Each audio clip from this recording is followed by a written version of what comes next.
বস্ত্ৰনগৰী শুৱালকুছিত মহাপুৰুষ শ্ৰীমন্ত শংকৰদেৱৰ ৫৭৬তম জন্মোৎসৱ ৫ দিনীয়াকৈ উদযাপন।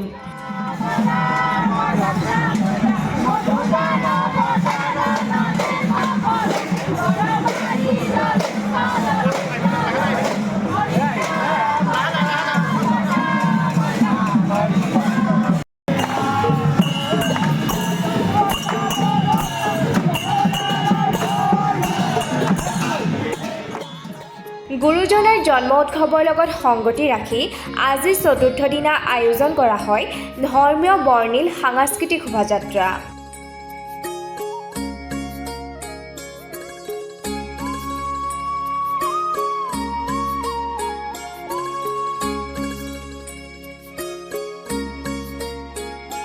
শোভাযাত্ৰাৰ উদ্বোধন কৰে ছত্তীশগড়ৰ ৰাজ্যপাল ৰমেন ডেকাই। প্ৰায় ৫ সহস্ৰাধিক ভক্তৰ সমাহাৰেৰে আয়োজিত ধৰ্মীয় সাংস্কৃতিক শোভাযাত্ৰাত হাতী, মহিলাৰ বেণ্ড পাৰ্টি, ঢুলীয়া, নামতি দল, মণিপুৰৰ সাংস্কৃতিক দল, খাচী, বড়ো আদি কৰি বিভিন্ন জনগোষ্ঠীৰ সমাহাৰেৰে শুৱালকুছিৰ ৰাজপথ হৰি নামেৰে মুখৰিত কৰি তোলে। উল্লেখ্য যে এইবেলি শুৱালকুছি শংকৰদেৱ ধামৰ শংকৰদেৱ গুৰুজনাৰ জন্মোৎসৱৰ শতবাৰ্ষিক বৰ্ষ।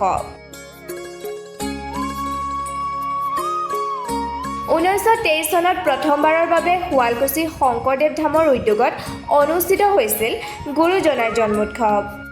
শংকৰদেৱ ধামৰ উদ্যোগত অনুষ্ঠিত হোৱা ধৰ্মীয় শোভাযাত্ৰাত হৰি নামেৰে মুখৰিত হৈ পৰে শুৱালকুছিৰ ৰাজপথ।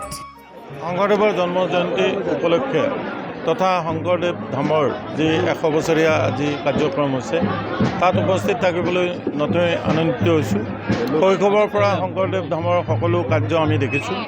আজি যেতিয়া মই আহি আছিলোঁ তেতিয়া মনত পৰিছে শৈশৱত যি ভলণ্টিয়াৰসকলে কিধৰণে সমগ্ৰ গাঁওখন ঘূৰিছিলে, ভাওনা আমি দেখিছিলোঁ। গতিকে শংকৰদেৱ ধামৰ শুৱালকুছিত এক অৰিহণা আছে সমাজ জীৱনত আৰু ভক্তি মাৰ্গলৈ লৈ যোৱাৰ যি পথ সেই পথক তেওঁলোকে আগুৱাই লৈ গৈছে আৰু ভৱিষ্যতেও সেই পথতেই তেওঁলোক চলি থাকিব বুলি মই আশা কৰোঁ।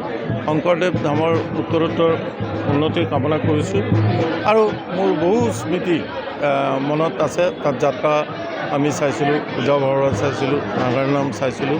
গতিকে সেইটো শংকৰধাম আজি 100 বছৰ হ'ল। গতিকে এটা মনত প্ৰশান্তি পাইছোঁ। গুৰুজনাৰ সৃষ্টিৰাজি আজি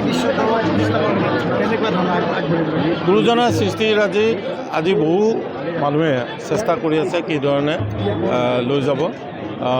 মোৰ কেইবাজনো বন্ধুৱে নামঘোষা, গুণমালা আদি ইংৰাজীত অনুবাদ কৰিছে আৰু আমি যেতিয়া MP আছিলোঁ মাগধ ছাৰৰ যিখন শংকৰদেৱৰ মহাকবি আছিলে সেইখন আমি হিন্দীত অনুবাদ ইংৰাজীত অনুবাদ কৰিছোঁ দিল্লীত। গতিকে এইবোৰৰ যেতিয়া প্ৰসাৰ হ'ব তেতিয়া জগতগুৰু শংকৰদেৱৰ প্ৰসাৰ হ'ব। আমি আচলতে বহুত দেৰি কৰিলোঁ প্ৰসাৰ। নিউজ ডেস্ক ৰিপৰ্ট, মাছমি নিউজ।